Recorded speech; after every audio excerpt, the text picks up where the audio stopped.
I'm a huge proponent of, I call it healing daily rituals, but really designing your life from morning to night to cultivate things that are going to help you heal and feel better, as Hmm. opposed to, if we're not thinking about things, the average world usually causes more stress and tension. And even you put the radio on in the car and it's loud, blary music, as opposed to if we Hmm. consciously curate our lives to include more of your therapy based work, calming smells, sounds, people, work, everything.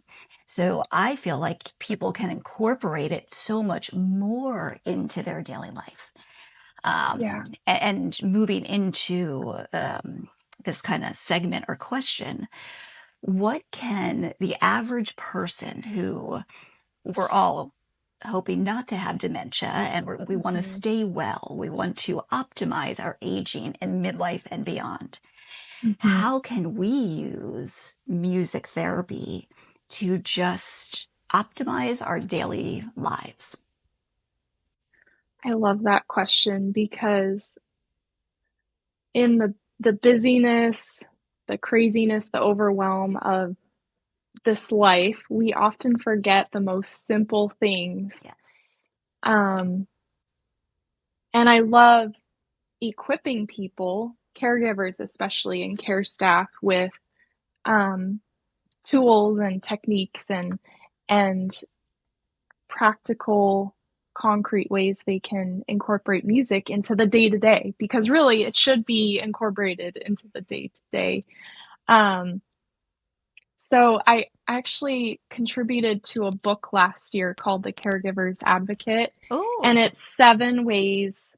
My chapter I wrote is 7 ways to infuse music into dementia caregiving. But the cool thing is these techniques aren't just for dementia or caregivers. They're for everyone. And they're really simple. It's just like sing. So get singing, find your music, I love have it that. accessible, have it at your fingertips. Or if you want something more structured, join a choir, take voice lessons. There's things out there. There's community settings, or there's one-to-one settings.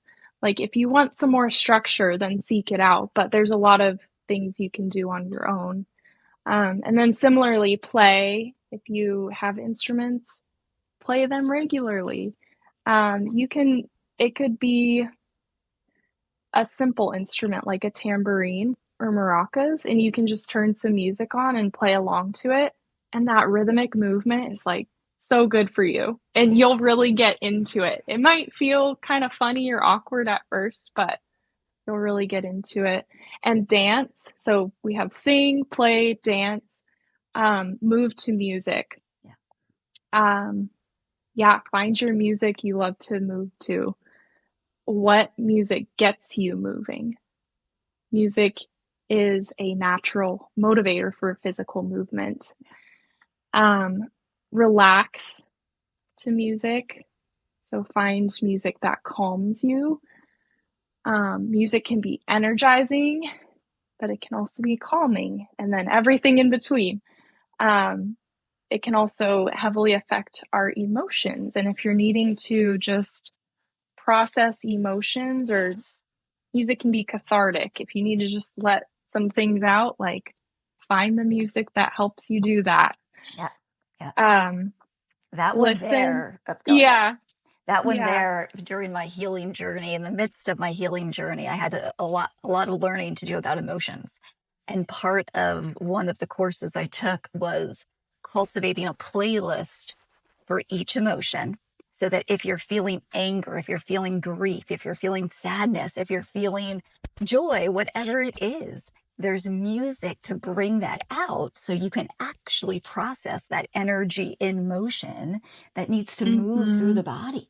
Um, so your combining of music, dance, and just allowing. It's not like I feel like the modern world, we think too much about stuff like, oh my God, I can't just let myself go. But Yeah. turning the music on, and even if you can't necessarily dance, whatever Yeah. movements you can do. Right. Right. Go ahead and continue. I And just had to just, share that. oh yeah, and I definitely have personal experiences too. Um I've made playlists for myself for different challenging periods of my life.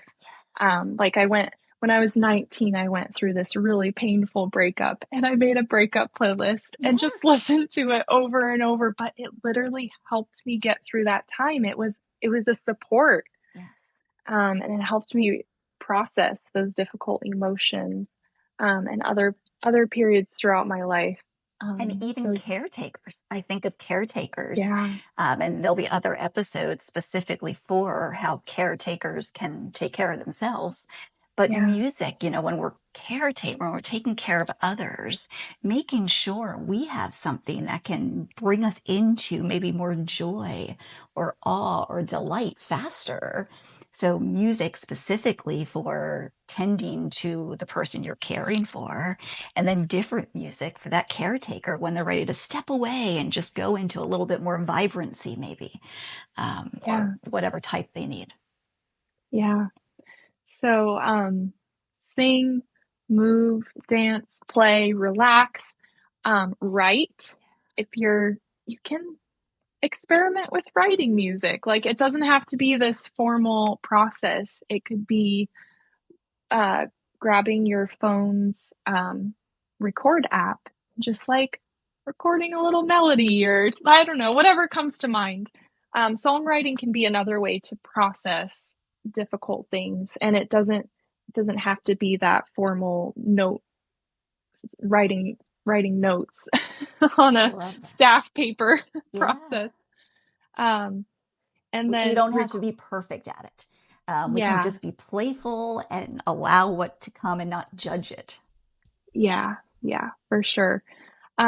So those are just some simple reminders, really, like to to do something music based every day.